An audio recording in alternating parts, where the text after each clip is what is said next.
Hard to believe that we are knee deep in December and the holidays are coming upon us. And I just would like to say thank you to my audience, my guests. It has been a wonderful back to basics practice management session for the most of the summer and the fall. And I would say that wrapping it up for my last discussion for today, for this year in 2023, I am very much excited for my guest today. We are going to be talking about the topic of grief, loss, and end of life doula role.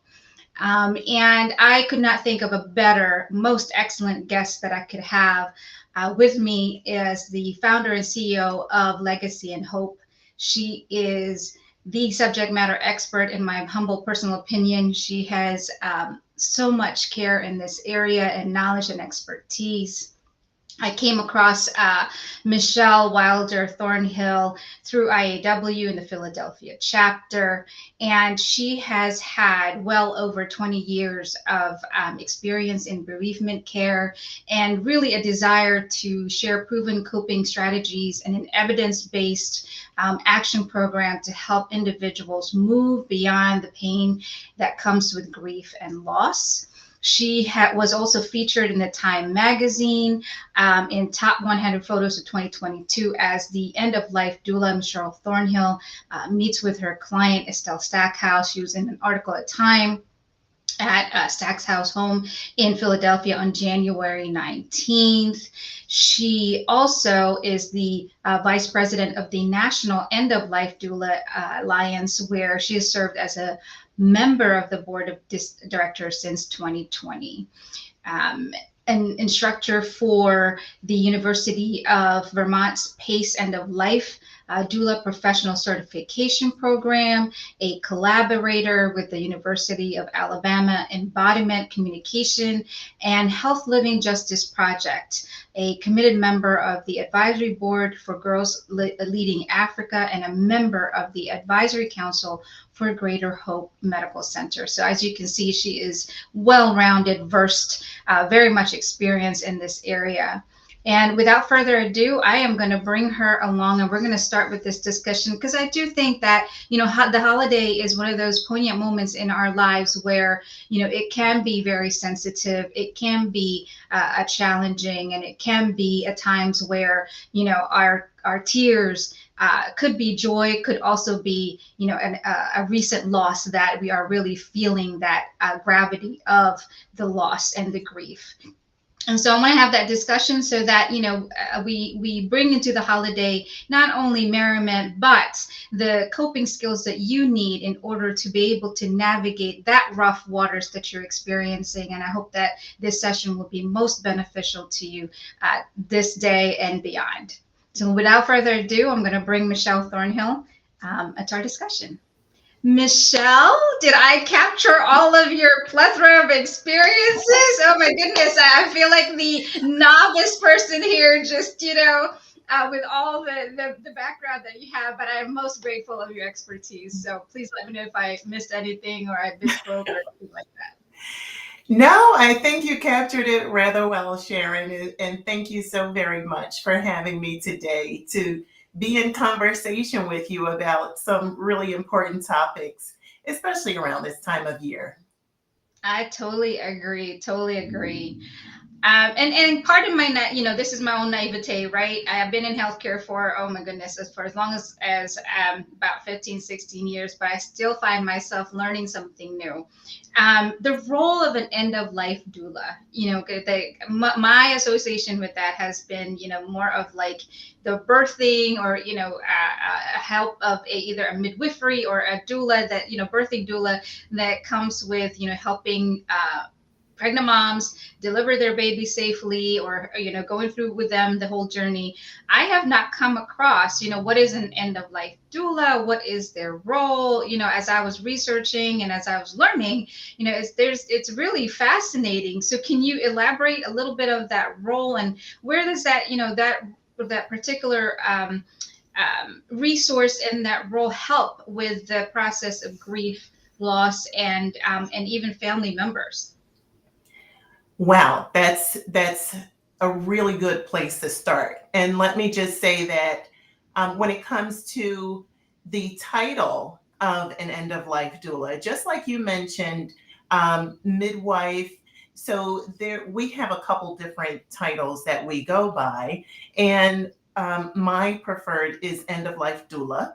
Um, However, there's death doula. So I'm also called a death doula. That article that you mentioned during my introduction was about death doulas during the pandemic. And so there are also end of life midwives, death midwives as well. And essentially, an end of life doula or a death doula or a death midwife is a non medical professional that accompanies the dying and their loved ones during the end of life of an individual. And we offer holistic and compassionate care during some of the most tender moments of an individual's life, leading up to and even sometimes beyond death, depending on the skill set and the services that are offered by the specific end of life doula.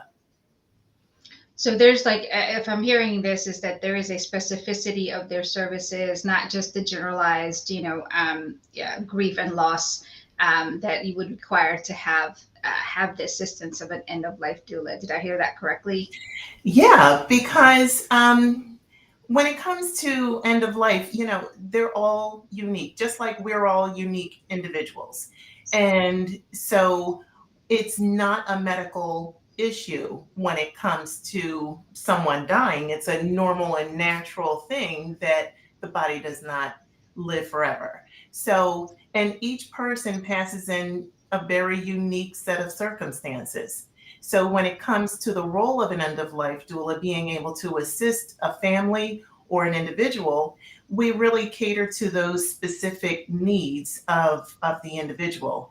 And each end of life doula has, a whole lifetime of experiences and skill sets and trainings and different things that really support the services that they offer as a unique end of life doula.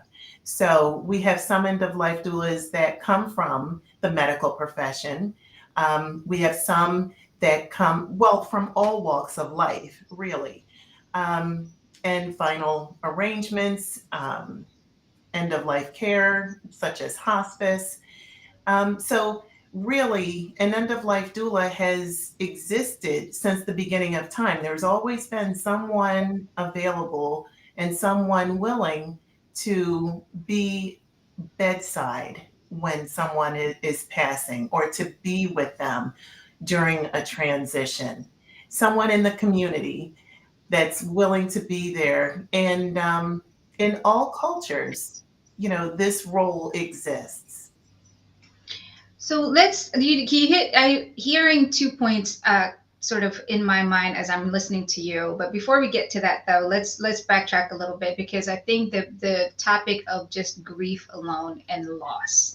Let's also start there. And I started with end of life doulas because there's a role and resource that I think that, for most of us, that I guess, as I said, I've been in healthcare for long, but some of us may or may not know that, right? So we started off with, we have a resource in the community that we, may or may not know, but we at least know that there is that.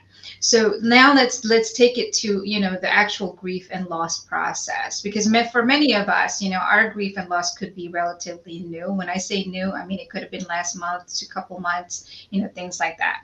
And it could also be years from now, but yet, there's times in our lives where something will activate that, right? And sometimes in the holidays, when you have, family gathering, depending on your relationship with it, your family, your friend, your loved one, that can also activate a time where, you are saddened, you saddened by the loss, or just saddened because the person no longer here physically, right? And again, depending on your beliefs, whether you believe in the spirit and so on, but our physicality, as far as being able to touch, feel, and hear that person is no longer here.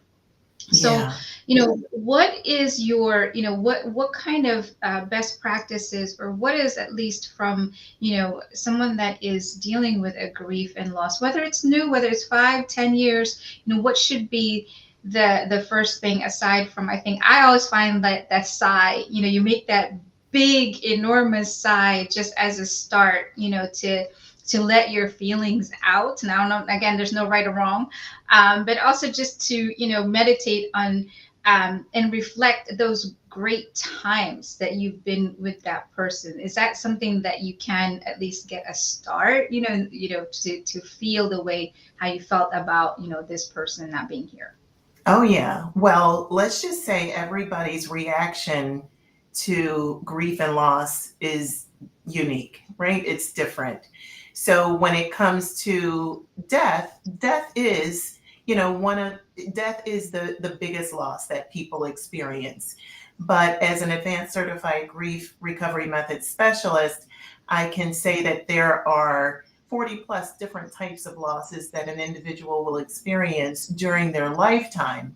So, Mm, even though death is, the huge one, there is also, loss in many other forms, such as the loss of um, employment, um, hmm financial status, um, mm, loss of a home, loss of a mm, relationship that is different from just, from death. So, loss of health is another big one. Um, Loss of body functions. When someone experiences being paralyzed, for example, they still have their limb, but they're not able to use it. There are a plethora of losses that can trigger grief. So, when it comes to being able to cope through the grief process, it's really important to really focus on what is positive and true about either the human condition, meaning that no physical body will live forever, or understanding that everything that comes also goes, and that we're all temporal, or anything that you can see is temporary. So whether it is no matter what it is, you and I, for example, are temporary. This sure. physical being is temporary. What you don't see, sort of is eternal, right? Like the way that I make you feel, the way that you make me feel, those things we can conjure up and we can remember how it felt, and it's not tangible. So, when a person is experiencing loss, it's really important to focus on what is positive and true, but also to be able to ground yourself in the reality of what is going on. What is going on around you? What is going on inside of you? So, there's a somatic response that happens when we have heightened emotions, right? And we feel that in different places depending on the stress that we are experiencing. Sometimes, if we're carrying a lot, we may feel some tension in our bodies. And it's important to do things that are helpful and healthy in order to work our way through those difficult times, and really staying in it until you feel a change. So, for example, if you need to stretch your body out because you feel like you're carrying a lot and you have that weight on your shoulders and your shoulders end up getting tense, or you want to be able to say something, you're holding something back, and you are feeling like you want to express yourself, and you may feel a tightness in your throat, even.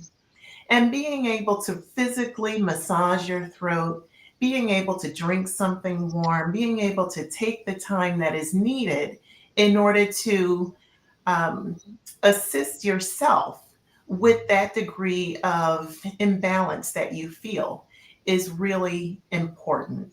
So taking the time, even if you have to revisit, that self-care frequently, whether it's morning, noon, and night, whether it's every hour on the hour, whatever is going to be a healthy way of being able to cope is important.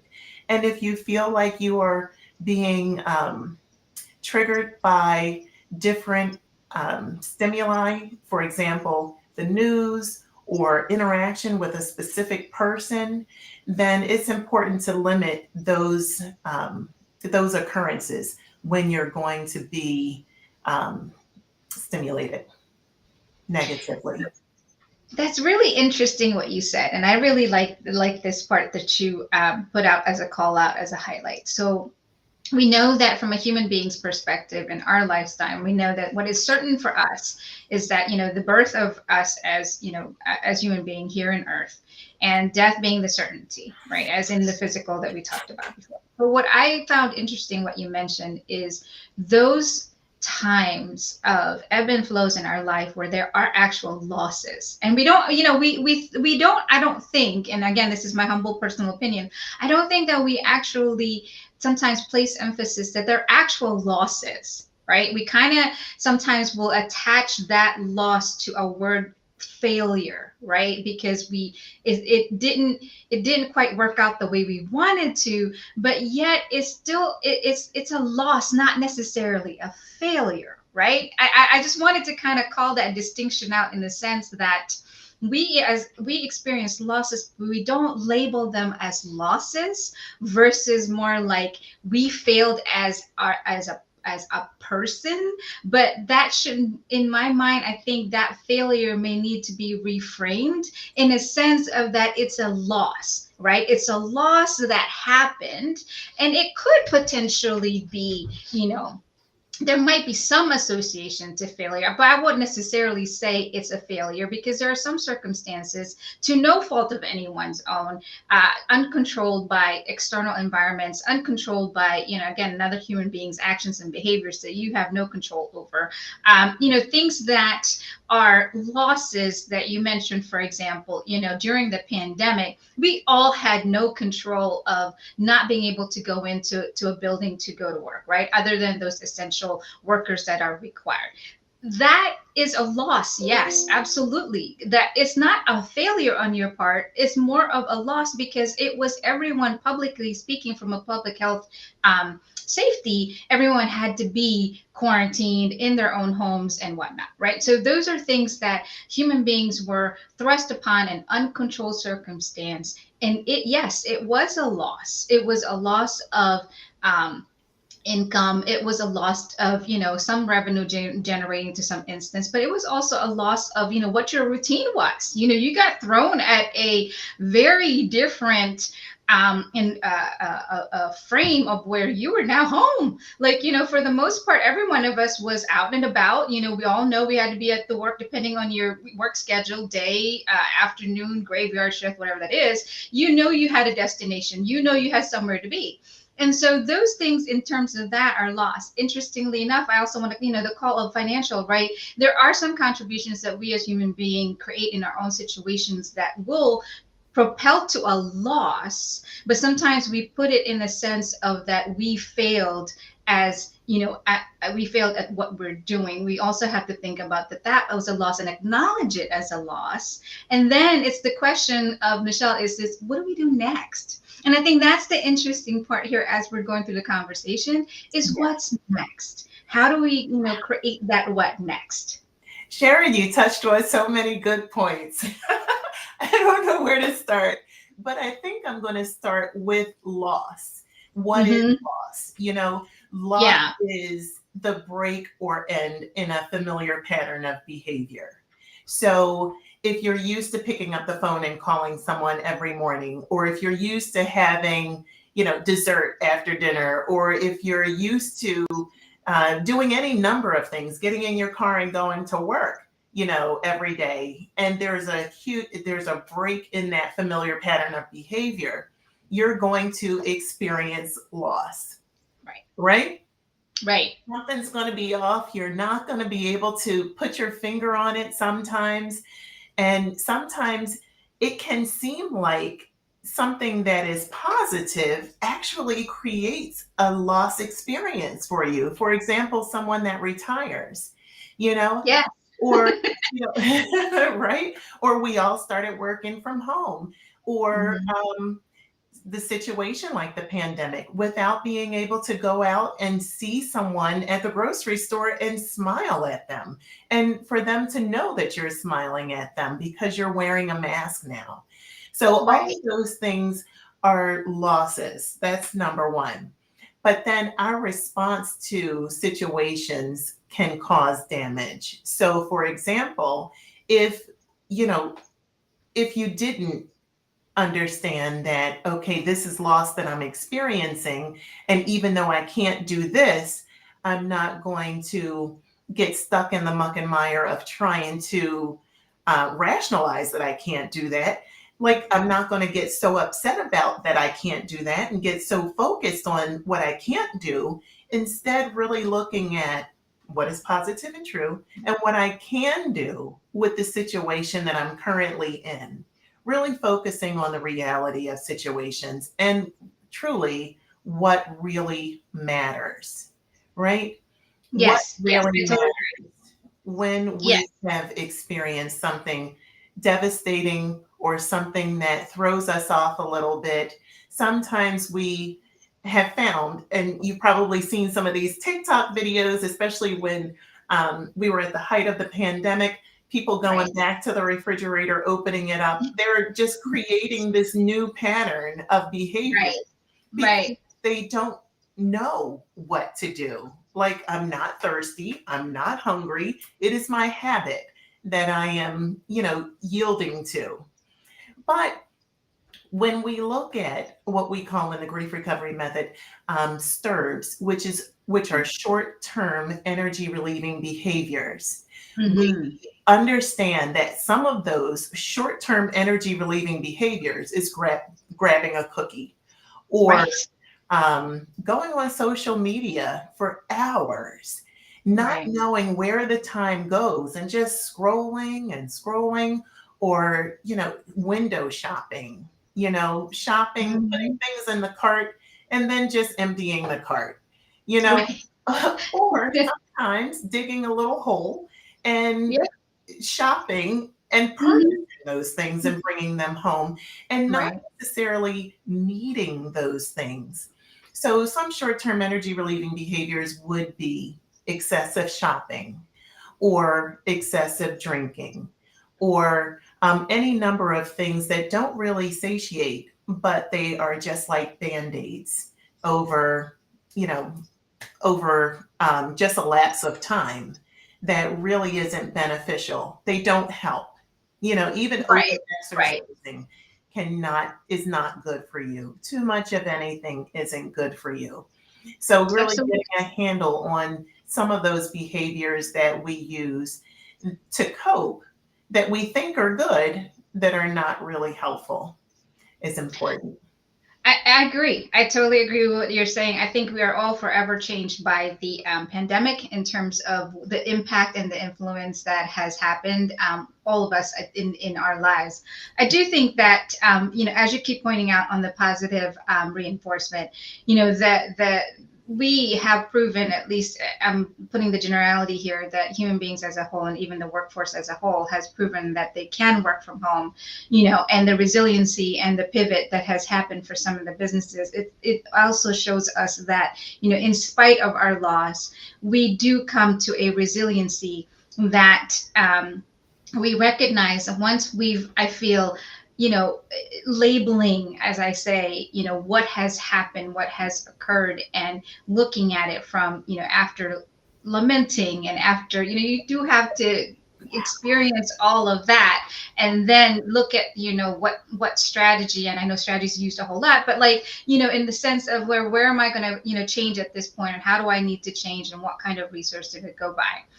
And I think that that's also the other, what I associate what you're saying in terms of positivity and, kind of looking at, okay, I had that loss, I experienced that loss, I've grieved over that loss. Then my next step would be, what is that I have that I can utilize to propel myself in a different kind of way.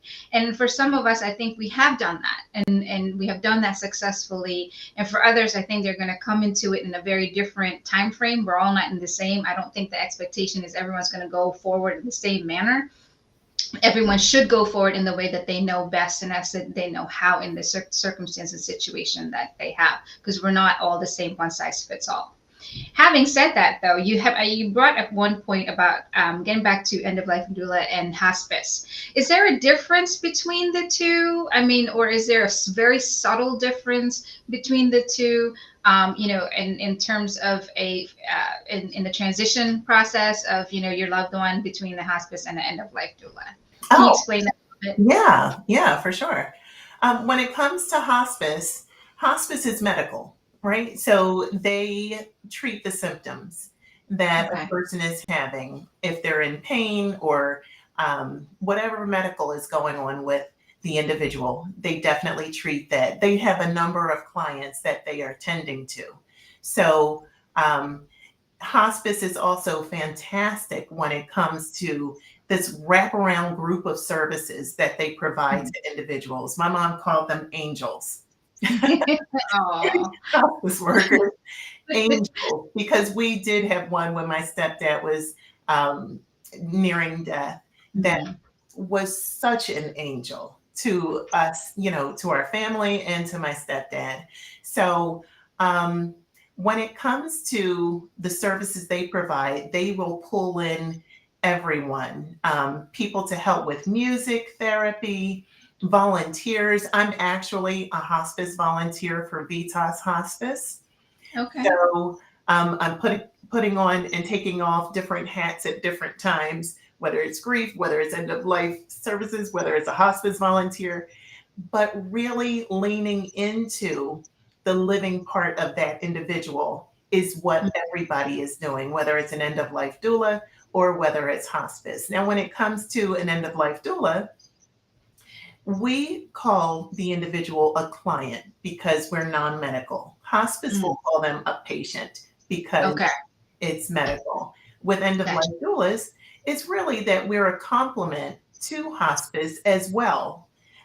So when it comes to that connection and that collaboration, an end of life doula may be part of a care team for hospice when it comes to um, the person's services that are provided and helping really to be a liaison for um, and an advocate for our client, helping hospice as well. Because sometimes when caregivers receive the information from hospice on the responsibilities that they have to our clients, the hospice's patient, sometimes it's difficult for caregivers to remember everything that they need to do when they need to do it, Absolutely. the descriptions of things, the reactions of things. And end of life doulas typically only have that one client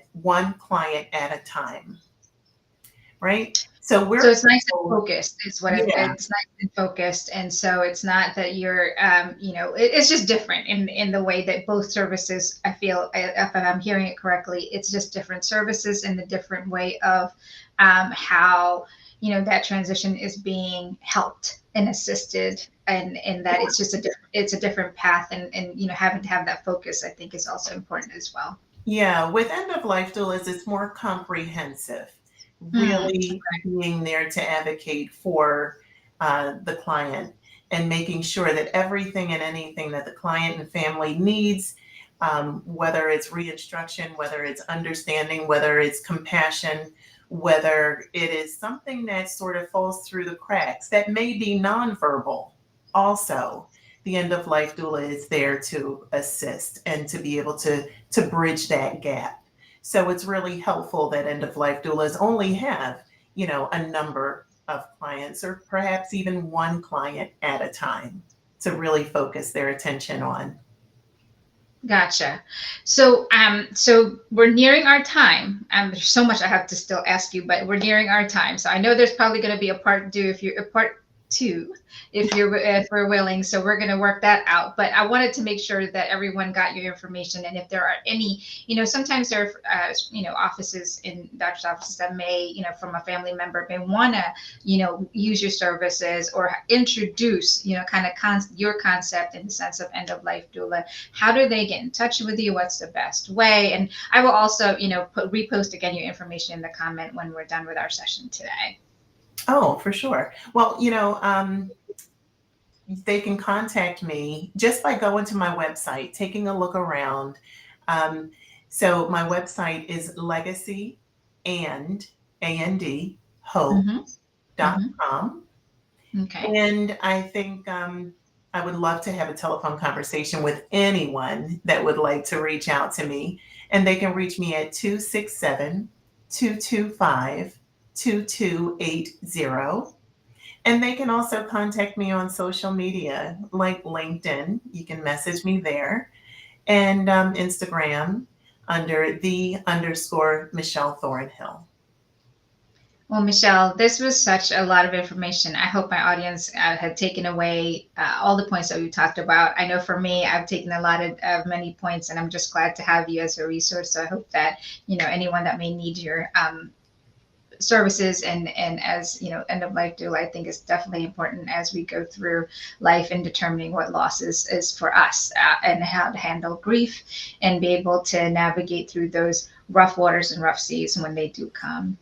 So thank you again. And for all of you, I thank you. This is my last session for today. I think I ended this year at 2023 on a high note. And I say that in the sense that I feel like I've given everyone, hopefully, the information that they needed. I look forward to next year in 2024.